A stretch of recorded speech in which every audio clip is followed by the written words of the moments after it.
There you are. Welcome back to Reach Out Reptiles, everybody. My name is Garrett Hartle.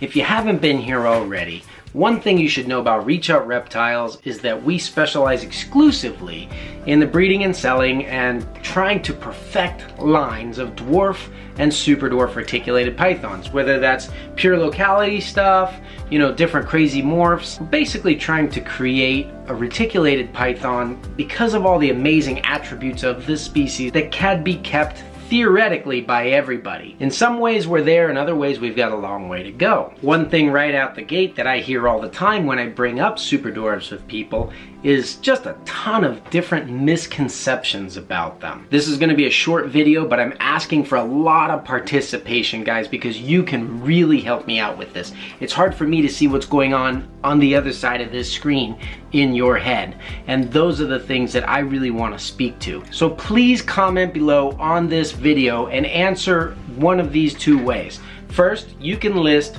the 1, 2, and 3 most interesting facts that you know or think you know about superdwarf and dwarf reticulated pythons.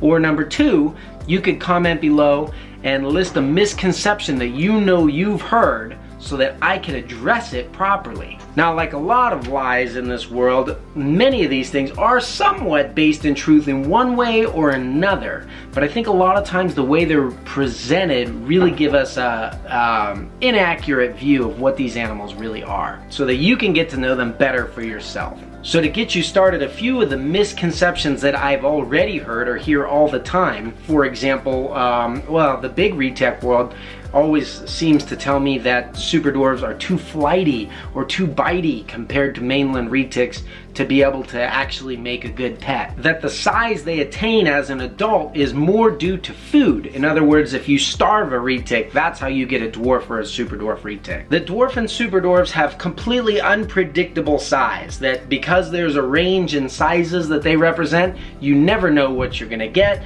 when you get into a dwarf or superdwarf retic. That the females make terrible breeders and always die when they're breeding. Or that the percentage of superdwarf is how you tell how big your animal is gonna get, like some kind of a math equation.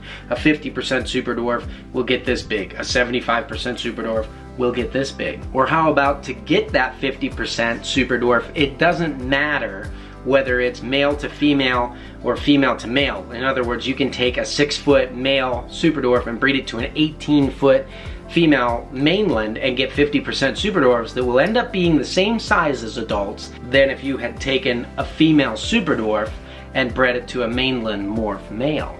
I often hear that some morphs are actually dwarf or superdwarf by nature. Things like genetic stripe, golden child, phantom, that if you were to buy one of these animals, they will stay smaller.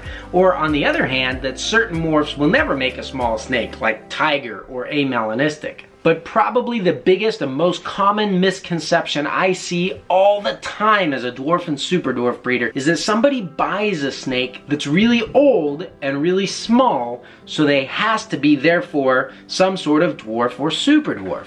In other words, I have this 2-year-old animal that I bought off Craigslist or any other source really, and it's only 6 feet long, therefore it's probably a superdwarf morph, right? So these are some of the things that I would like to address, but before I get into it, please guys, comment down below with some feedback as to what you guys would like to see in these videos, or what kind of misconceptions that you have heard about dwarf and superdwarf retics. If you don't know that you've ever heard any misconceptions, just list 3 random facts that you've picked up along the way about these animals, and let's really dig in and learn some good stuff about these guys, all right? Thanks for stopping by. You guys have a great weekend, and we will see you back here next Friday.